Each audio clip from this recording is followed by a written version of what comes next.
Hello everyone, एक बार फिर से आपका AW365D पे हार्दिक अभिनंदन है।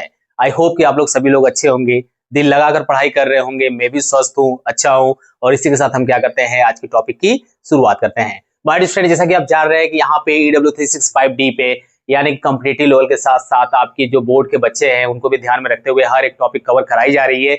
आज हम लोग आपके सामने फिर मैं आपके सामने जो आप देख रहे हैं कि मैंने यहाँ पे बोर्ड पे लिखा हुआ है जो टॉपिक, वो मैंने लिखा हुआ है कॉन्सोनेंस। ठीक है, अब कॉन्सोनेंस ये आपका क्या है, एक फिगर ऑफ स्पीच का एक टाइप है जिसको आज हम लोग डिस्कशन करेंगे और आपके एग्जाम में और कॉम्पिटिटिव एग्जाम में और कहीं ना कहीं पोएटिक डिवाइस में आप कैसे फाइंड करेंगे। हमारे स्टूडेंट मेरे को बस सुनिए, यहाँ से 2 से 3 से 4 मिनट में आप सुन के जाएंगे। ये भाई का आपसे वादा है, क्योंकि AW365 जो लड़का आता है, जो स्टूडेंट आते हैं मेरे ना, अगर वहां पे इस भाई पे विश्वास करते हैं, मैं उनसे वादा करता हूँ कि उनकी आने वाले 6 महीने से साल भर के बीच में जो इंग्लिश ग्रामर है वो तो स्ट्रांग होगी होगी और कहीं ना कहीं एग्जाम में हर एक क्वेश्चन को फोड़ के आएंगे।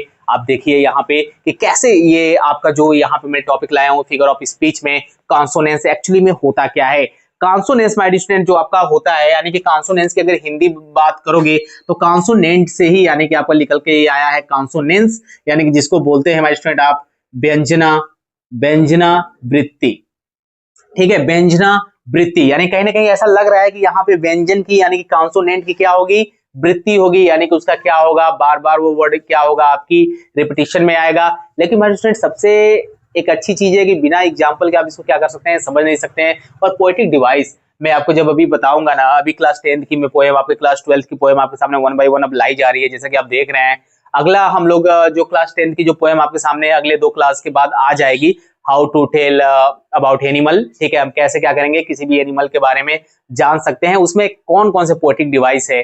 उससे पहले जो पोएटिक डिवाइस है वो आपको यहाँ पे मिल जाएगा 2 से 3 क्लास में। तो बस दिल लगा के यहाँ पे बने रहिए माय स्टूडेंट, क्योंकि यहाँ का जो कॉन्सेप्ट है ना वो आपको अलग मिलेगा। और कॉन्सेप्ट ही तो आपको नोट करना है माय स्टूडेंट, क्योंकि बिना कॉन्सेप्ट बताए मैं नहीं जाऊंगा भाई। मैं लिख के आपके सामने से पढ़ के नहीं जा सकता, जब तक आपके माइंड में मैं लॉक ना करा दूं मैं यहाँ से हटने वाला नहीं हूं। क्योंकि जब तक माइंड में लॉक नहीं होगा, आप प्रैक्टिस नहीं करोगे, आप एग्जाम्पल को नहीं समझोगे, तब तक सीखना मुश्किल है यार। ठीक है, कॉन्सेप्ट देखते हैं यहाँ पे कॉन्सोनेंस का। यहाँ पे लिखा हुआ है consonance is the repetition of consonant sound. Okay my student, यहाँ पे आप देख रहे हैं कि मैंने लिखा हुआ है कॉन्सोनेंट साउंड। यहाँ पे बात की गई है कॉन्सोनेंट साउंड्स की। ठीक है, ये आप याद रखेंगे। ठीक है, अब यहाँ पे लिखा हुआ है इन नियर बाय वर्ड्स, यानी कि आप देखेंगे कि जितने भी आपके कॉन्सोनेंट या कॉन्सोनेंट जो आपके वर्ड रहेंगे, ठीक है, ये वर्ड अगर आपको नियर बाय यानी कि हर एक वर्ड के पास पास में आपको हर एक अगर कॉन्सोनेंट साउंड का क्या मिलता है, आपका रिपीटिशन मिलता है। क्या मिलेगा, आपका रिपीटिशन मिलेगा माय स्टूडेंट। तो वहां पे आपका होगा कॉन्सोनेंस, वहां पे आपका होगा कॉन्सोनेंस, यानी कि कॉन्सोनेंट के द्वारा अगर आपको माय स्टूडेंट क्या पहचानना है, कॉन्सोनेंस को जानना है ना, तो एक सिंपल सा तरीका है कि कॉन्सोनेंट जब किसी सेंटेंस में आप देखिएगा कि कॉन्सोनेंट का क्या होगा, जो वर्ड नियर होंगे, ठीक है, उनका अगर कॉन्सोनेंट साउंड अगर बार बार सेंटेंस में रिपीट होता है तो आप उस वर्ड को क्या करेंगे, पहचान पाएंगे कि कौन से वर्ड का, कौन से कॉन्सोनेंट वर्ड का रिपीटिशन बार बार होगा, वही आपका कॉन्सोनेंस फिगर ऑफ स्पीच होगा, वही आपका कॉन्सोनेंस फिगर ऑफ स्पीच होगा माय स्टूडेंट। बहुत इजी वे में आप सीख सकते हैं। अच्छा, एक चीज और है, एक चीज और माय स्टूडेंट कि कॉन्सोनेंट साउंड्स का मतलब आप क्या समझ रहे हैं। एक चीज याद रखिएगा कि जब भी बात कर दी जाएगी साउंड की तो आप थोड़ा सा हिंदी में चले आइएगा। ठीक है, आप थोड़ा हिंदी में चले आइएगा माय स्टूडेंट, और हिंदी में आप क ख ग पढ़े हैं ना, क ख ग डॉट डॉट ग तक, अगर ये सभी के सभी इसके जितने भी आपके साउंड होते हैं ना, आप इसमें साउंड जरा देख लीजिएगा। साउंड अगर कॉन्सोनेंट का आएगा, अगर वो भी बार बार रिपीट हो रहा है आपके सेंटेंस में, तो वहां पे भी आपका फिगर ऑफ स्पीच कॉन्सोनेंस होगा। अदर फिगर ऑफ स्पीच नहीं होगा। तो मेरे भाई सिर्फ वर्ड को नहीं जाना है, क्योंकि आपको तो पता है कि यार अगर मैं बात करूंगा एजोनेंस की, अगर मैं बात करूंगा एजोनेंस की, तो एजोनेंस में क्या था माय स्टूडेंट, वहां पे आपने क्या पढ़ा था, वहां पे आपने वाउल्स पढ़ा था कि वाउल का रिपीटिशन बार बार होगा, वाउल साउंड का रिपीटिशन बार बार सेंटेंस में होगा, तो वहां पे एजोनेंस होगा। बट यहाँ पे कॉन्सोनेंस में स्टूडेंट क्या होगा कि आपका कॉन्सोनेंट साउंड का रिपीटिशन बार बार होगा। अब ये जो नेंस में आप मैंने आपको बताया था स्टूडेंट कि आपके ए ई आई ओ यू आपके ये अगर रहते हैं एजोनेंस में, तो क्या आप इसी के साथ क्या करते हैं, आप क्या इसी साउंड के साथ बस आप पहचान पाएंगे कि इसी का रिपीटिशन बार बार हो रहा है। माय स्टूडेंट अगर आप हिंदी में चले जाएंगे तो वहां पे आपका आता है ई। ठीक है, इस तरह से आपने पढ़ा है ना तक। अगर ये साउंड भी आपकी क्या होती है, वाउल साउंड होती है। ठीक है। तो ये कहीं ना कहीं आपके आर्टिकल में भी बहुत ज्यादा यूज होते हैं, तो आपको बताया जाएगा। फिलहाल में एक्सप्लेनेशन है, इसको आप अच्छे तरीके से समझ लेंगे। यानी कि जो कॉन्सोनेंट साउंड है ना, ठीक है, यहाँ पे जो उसका वर्ड यानी कि जितने भी वर्ड आके नियर आपको मिलेंगे और उसका जो साउंड आपको कॉन्सोनेंट साउंड मिलेगा और रिपीटिशन मिलेगा उसका, तो वहां पे कॉन्सोनेंस होगा, कहानी खत्म मेरे भाई। ज्यादा दिमाग नहीं लगाना है, इजी है, इसे लड़ना नहीं है, बस मेरे को सुन लिए यहाँ पे 3 से 4 मिनट, उससे ऊपर का कॉन्सेप्ट भी नहीं है कि मैं आपको ज्यादा यहाँ पे क्या करूं, यहाँ पे मैं आपको बार बार इसके बारे में समझाऊं। देखिए यहाँ पे एग्जांपल है, Mike like to hike and ride his bike.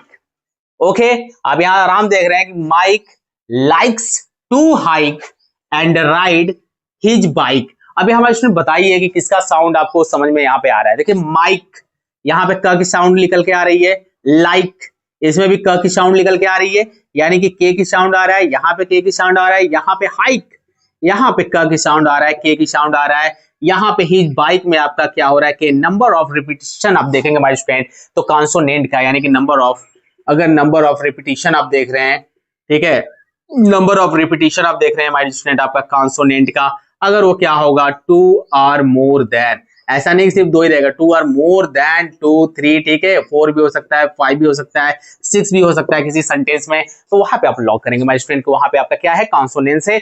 बहुत समझ में आ रहा है। तो यहाँ पे आप देख रहे हैं कि ये जो आपका के है ये आपका क्या है कॉन्सोनेंट साउंड है, ये आपका क्या है कॉन्सोनेंट साउंड है। तो यहाँ पे क्या हो रही है, बार बार रिपीटिशन हो रहा है के का हर एक वर्ड में जो कि नियर है। देखिए यहाँ से हो रहा है यहाँ पे, फिर यहाँ पे हो रहा है, ठीक है, आप यहाँ पे देख रहे हैं हमारे स्टूडेंट की यहाँ पे हो रहा है, ठीक है। तो आप यहाँ पे देख सकते हैं कि यहाँ पे बार बार क्या हो रहा है, के का रिपीटिशन हो रहा है, तो यहाँ पे क्या है कॉन्सोनेंस है।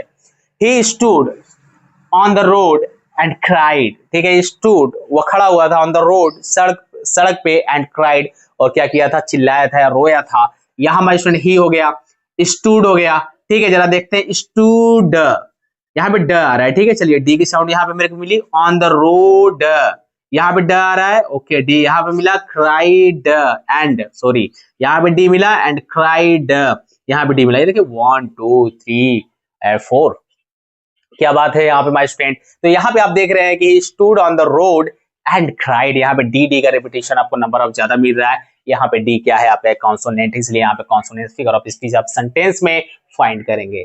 मजा आ रहा है ना। यहाँ पे देखते हैं my student, the whispering sound of the stream suit their spirits. अब यहाँ माय स्टूडेंट आप देख रहे हैं विस्परिंग, यहाँ पे आपका देख रहे हैं एस की रिपीटिंग है, यहाँ पे एस की रिपीटिंग है, यहाँ पे एस की रिपीटिंग है, यहाँ पे एस की रिपीटिंग है, यहाँ पे एस की रिपीटिंग है। क्या चाहिए माय स्टूडेंट, यहाँ पे नंबर ऑफ अगर देखा जाए कॉन्सोनेंट, नंबर ऑफ अगर देखा जाए एस का तो लगभग 5 है या फिर प्लस उससे अधिक है। तो यहाँ पे आपका क्या है, ये कॉन्सोनेंस है, यानी कि व्यंजनावृत्ति आपकी फिगर ऑफ स्पीच है, जो कि आपको सेंटेंस में मैं आपको आगे पढ़ाऊंगा। अभी जब मैं आपको पोएम पढ़ाऊंगा ना, जिस दिन मैं ओवरऑल मतलब 2-3 क्लासेस और आपकी हैं फिगर ऑफ स्पीच की, जैसे उसको हम कंप्लीट करेंगे, पोएटिक डिवाइस में कैसे फाइंड करेंगे ये मैं आपको बताऊंगा और आपको भी मजा आएगा हमारे स्टूडेंट। नेक्स्ट क्लास हमारा होगा इन्वर्जन, यानी जो फिगर ऑफ स्पीच में इन्वर्जन होता है, एक्चुअल में इन्वर्जन है क्या, कैसे पहचानेंगे किसी भी पोएटिक डिवाइस में, उसके ऊपर जबरदस्त क्लास होगी। मेरे साथ बने रहिएगा माय स्टूडेंट और दिल लगा के पढ़ते रहिए, क्योंकि कहीं ना माता पिता का आपके लिए होप है, नॉलेज आपके अंदर रहेगा ना, तो अपने छोटे को पढ़ा सकते हैं। और बोर्ड में कहीं आपको दिख गया कोई लाइन मिल गई पोएम की, कोई आपकी स्टोरी की लाइन मिल गई और वहां पे फिगर ऑफ स्पीच अगर आपसे पूछेगा क्या यूज हुआ है, तो बहुत आसानी से बता सकते हैं। तो दिल लगा के अपने लाइफ में पढ़िए, आगे बढ़िए। नेक्स्ट क्लास में देखेंगे व्हाट इज इन्वर्जन, तब तक मेरे साथ बने रहिएगा। All the best.